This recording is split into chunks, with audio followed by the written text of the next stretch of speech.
Hey everyone, it's January the 13th, 2025.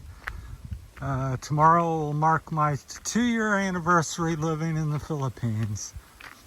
So it could be a huge video, maybe 2 videos here. But let's see, I'll start back in the very beginning, share a little bit of my story on this. So I was living in America, becoming, kind of briefly go over it, not make this the short version. Was kind of disenchanted, working hard all the time, never really getting ahead, just grind. Life's a hamster wheel, meeting people and dating, and having, relationships with something similar. Everybody looking for something better and more and ready to quit for any type of reason.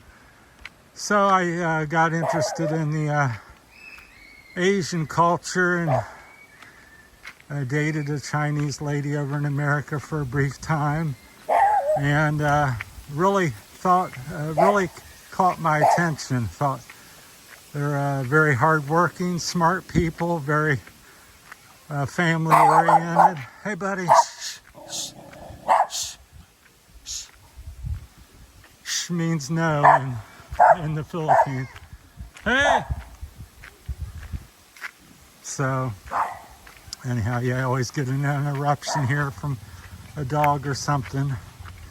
Other than that, it's pretty peaceful here going up the mountain to Santiago. So I thought I'd try to get this video in here.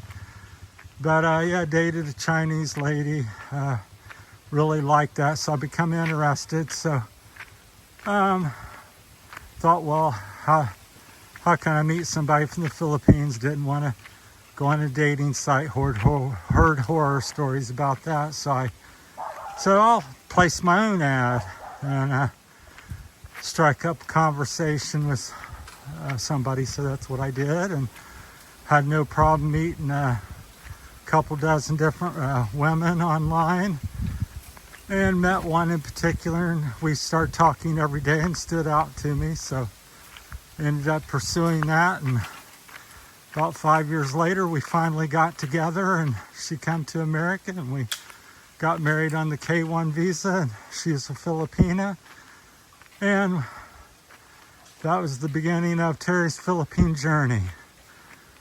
So kind of fast forward, from there we lived in America for about 3 years, or 8 years total, something like that, between probably 6 and 8.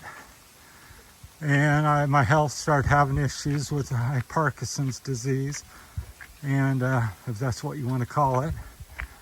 And so I said, well, I can't continue working my landscaping business. It's very hard and difficult. So I said, well, let's go to the Philippines. I feel comfortable. My wife's Filipina, and have her kids here and all this and that, and researched it online for about 5 years, studying all the expat videos and everything I could about the Philippines. So I was pretty well prepared, saved up some money, married 8 years. Really researched it pretty thoroughly, at least for me, and pulled the trigger, decided to get up, sell everything, and for various reasons, like I said, health was the primary issue. Just getting older and running out of time, and wanted to do something different with my life and experience something other than grinding away in Ohio in America. So came over here. My wife and me had sent money for the kids to build a little house for us, and we could all live in. And got over here, and that was done. Thought everything was set. And about 3 months into being here, wake up and the wife's basically gone. Goes back to America. The kids start saying, different things. We're not going to name names and say too much. That's not what it's really about.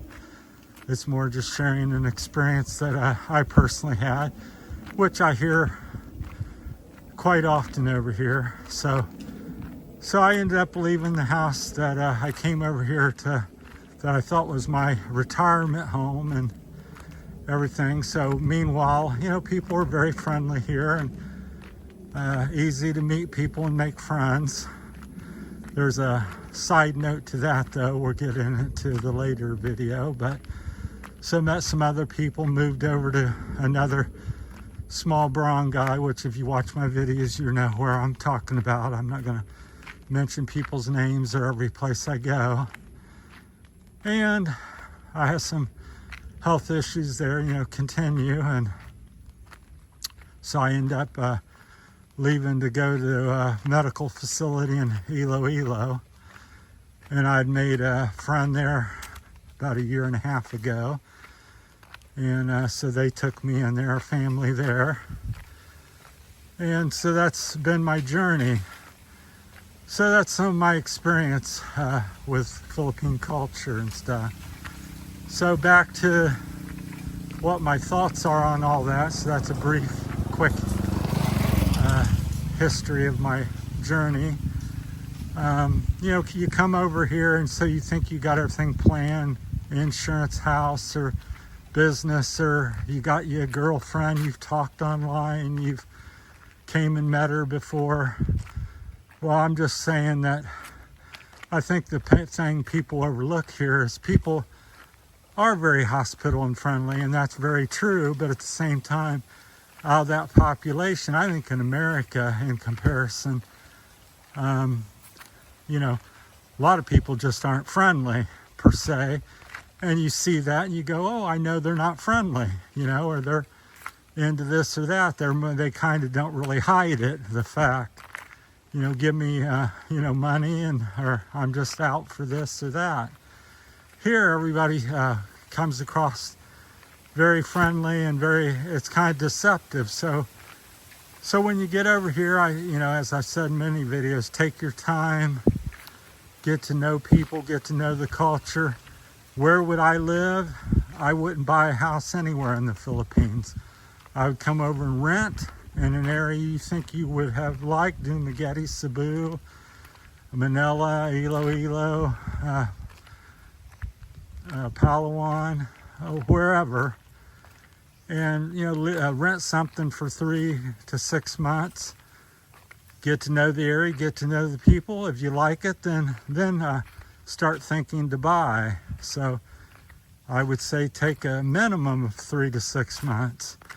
And if you don't like something or you're unsure, then go to another island, go to another city or province, and do that again. And keep doing that until you find a place that feels like home, and then, you know, pursue buying. And I think anything that involves money here, despite what people say, don't go on, oh, he's my best friend, this is my wife, this is my family. That all changes, as you heard from my story. So you got to get it in writing, get it legal. So everything in money-wise and business involves an attorney here in the Philippines. Because a simple little thing like owning land has over dozens and dozens of different twists versus buying land in America. And I've went into that. If you have any questions, you can ask them in the comments, and I'll share if I happen to know the answer. So that's the unusual thing. So a key thing in life, and I think that bodes well for anybody, anywhere you live, take your time in life. Don't just go by research. At some point, boots on the ground, there's no substitute for that. So you can read and research, and 1 + 1 is 2. I about said 1, and but you get over someplace and somebody else thinks it's 1. So things change, and different people believe and act different ways. So I think if you're interested, come over and pull the trigger. I think cost of living is going up in the Philippines at the moment. It may go down or up and down, but I think at the moment it's going up a little bit, but it's still quite affordable next to America. And I think another thing on in that line of thought is realize that when you're an expat here, no matter if you come from England, Germany, Australia, you're considered rich in people's mind. Their mind thinks you're rich. They're going to treat you like it, which can be quite nice at times. But the flip side of that, it's not so nice because you're considered rich. So why not, if there's some extra pay, you're going to be the one that pays it. If you're in an accident or you're buying a house, your price just went up because you're rich in their mind, regardless if you're rich or not. Which in their mind, I do get it. If you're making $10,000 a year here, well, that's considered a fairly decent wage. In America, that's well below poverty. So just the standards and realize things are going to cost you more. And that goes along with the cost of living. Can people come over here and live on $500? There's a lot of arguments and debates, but I would say most expats can't because their lifestyle is, they're used to something much greater. But could they? Do people, not just expats, there's expats and then there's local people. I'm here to tell you, I don't know what percentage, 60, 75% of the people here in the Philippines live on 500 or less, for the most part, dollars a month. So certainly 750 and under for the most part. So could you come over here and live like that? Well, you can eat like a Filipino and live like that. But the flip side I said earlier is also it's very difficult because you're not going to get the prices. So your price is going to be up 25, 50, in some cases 100%. So you got to understand that people's going to treat you differently. So it's got, even if you're very frugal and watching every peso, unless you understand the culture and this information that I'm sharing with you, you're going to pay extra. So even if you were living on 500, let's say you could manage that, well, you probably could have been living on 400, but you've been overcharged and you may not know all the overcharges all the time.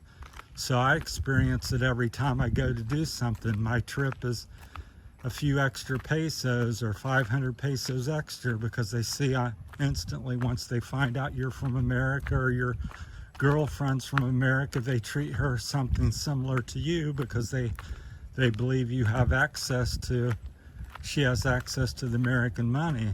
And I'm not saying anything bad about the Philippines or America. This is not what I'm about or what the video is about. It's just about sharing information, or from my experience, and that's just the way life is. So, and some of these things happen, same things happen in America. So if you go into a rich neighborhood, you think that I can make extra money here. So you may pad the bill a little bit because you think people's not going to notice or complain because they have $1 million homes. So it's really no different in the long run. They're just more people that have less than you here, and so it's more common. I'm going to turn around because it's pretty windy here on the side. So you're probably hearing it in the camera, but it's quite beautiful here on this side of the hill. But it's kind of gusted up, so we're turning around so we don't have to deal with the wind noise, hopefully, so much. So that type of stuff goes on. So I could go on and on about that. So I think it's knowing these things, adjusting, taking your time. Don't rush into a relationship. You can certainly meet people, a beautiful young lady every day of the week here. So if one doesn't work out, you can find another. I think the key is what people overlook. It's not just about getting someone or getting a beautiful lady. It's about getting somebody that you're compatible with. That's serious-minded, or what I like to say, like-minded. So try to find somebody like-minded with you. But that's some of the things that I think people don't talk about, I think, or don't discuss very much. Some of them are things that I have found. What I do think an expat could come over here and live on comfortably is somewhere between 1,500 and 3,000. I think as you go 2,000 or 3,000, I think most of us from other countries aren't going to have any problem here on that amount.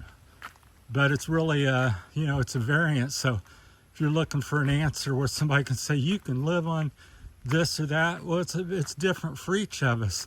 Do you want air conditioning? Do you want 4 air conditionings? Do you want 1 bedroom or 2 bedroom, which most people have here? Or do you want 3 and 4 with air con? You want a cable? You want to live in the city?